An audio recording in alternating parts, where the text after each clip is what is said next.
มีไส้มาต่อมาเลยพอมีไส้อีก100,000กีบสาธุอันนี้ก็ขออีก50,000กีบกับเรื่องในคนนี้ก่อนเลยแล้วก็ตามมาโดยยกแม่ออกทำมาผิดคือไส้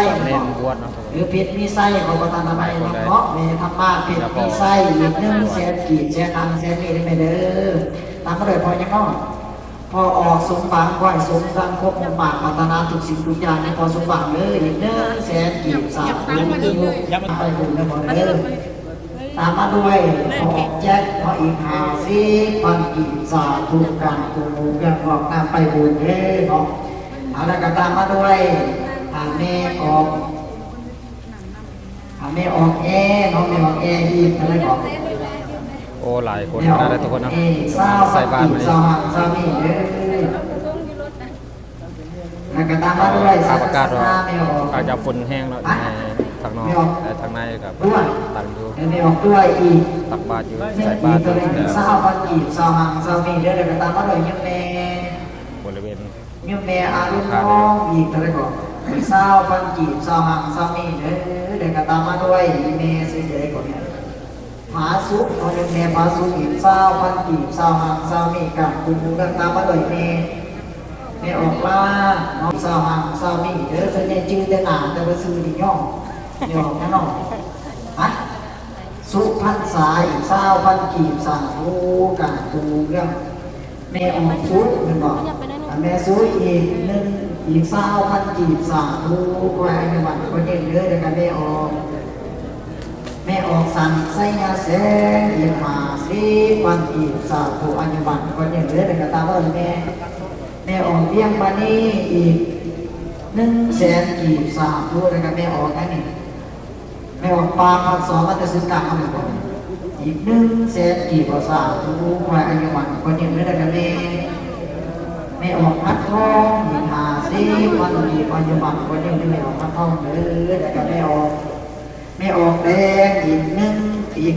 50,000กีบสาธุควายอันนี้มันควายเลี้ยงเนื้อเลยกับแมวสาธุควายแสนนำแสนนี่เป็นเศรษฐีมหาเศรษฐีด้วยแมวนั่นเองแมวแสนแก้วอีก100,000กับ10,000กีบมาสาธุควายอันนี้มันควายเลี้ยงเนื้อแล้วก็ตามมาเลยแมวคนตะบี้อีก100,000บอก70,000กีบมันจงมาถูกหัวเนาะแล้วก็แม่ยังไงฮะไม่ออกบัวหวังก็ซื้อเนาะไม่ออกบัวมันยางบัวว่าสิให้ยุดซื้อเนาะมันจะบัวไม่ออกไม่นี่ไม่ออกแสงจันทร์อีก20,000กีบ20,000นี่เด้อก็ไม่ออกกระทายเนาะภาษาเมืองไทยด้วยวันนี้เป็นมือพิเศษทุกคนว่าที่ว่ามีบวชสามเณรและแม่ขาวการนำเนาะเวลาเจ้าเมื่อจะแจกที่ว่าเปิดมาใส่บาตรในมื้อนี้ที่สโมสรเนาะหรือว่าใส่สบู่มีทั้งองค์ติดธรรมเนาะติดธรรมก็มีอยู่4นำแต่ว่าเป็นอีกอันนึงเนาะการขอแสดง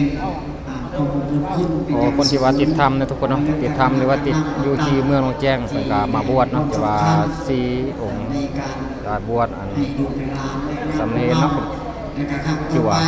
คณะโครงการก็จะได้ลงไปขึ้นไปอีก10 มื้อเนาะที่ว่าทุกคนเนาะที่ว่าเพิ่นบวชสำเร็จขึ้นอยู่ที่วัดศรีบุญเรื่องหรือในวัดของภายในเขตตัวเมืองเทศบาลเมืองของตาโตเลยบางทีก็ตั้งคณะประธานดีขาประธานคณะดีขา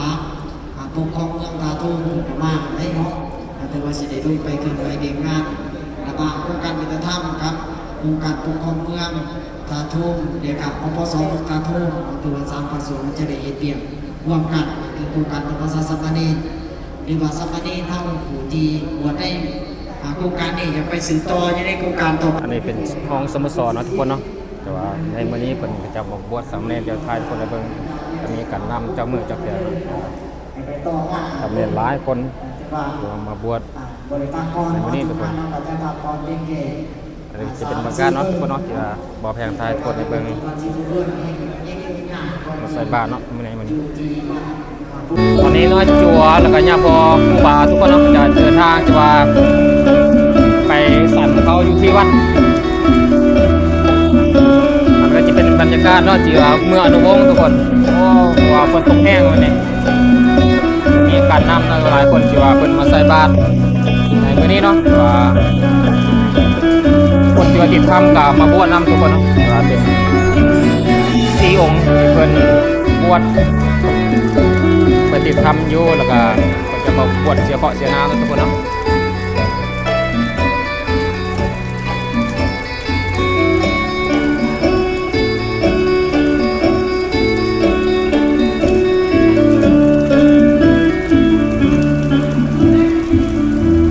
ฝนตกแห้งเลย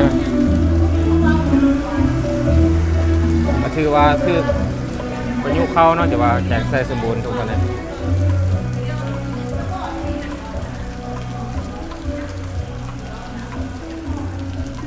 หลังจากใส่บาตรแล้วก็อยู่หรือว่าสามเณรทุกคนเนาะจะเป็นครูบายับคอเป็นกระจายสันเข้าอยู่ที่วัดจะมีการนำเนาะทุกคนเนาะแต่ว่าเจ้ามือจะแข่งที่ว่ามาใส่บาตรในมื้อนี้เป็นการที่แยกง่ายที่ว่ากลับละทุกคนนะว่าฝนกำหลายเพราะว่ามาใส่เพราะว่าฝนตกแห้งทุกคนเนาะในมื้อนี้อันนี้จะเป็นทางเข้าที่ว่าเป็นสโมสรตอนนี้ตำรวจกับงานเนาะที่ว่ามาใส่บาตรแล้วก็มาบวกกันเป็นยามอันนี้ก็จะเป็นสโมสรเนาะเป็นของง่ายๆที่ว่าเป็นตักบาตรในตอนแรกเมื่อกี้นี้นะทุกคนเนาะ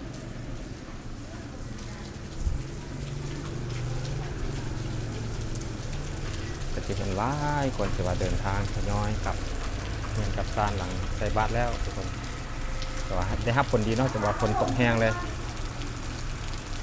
ฝนตกท่วมแห้งทุกคนนะ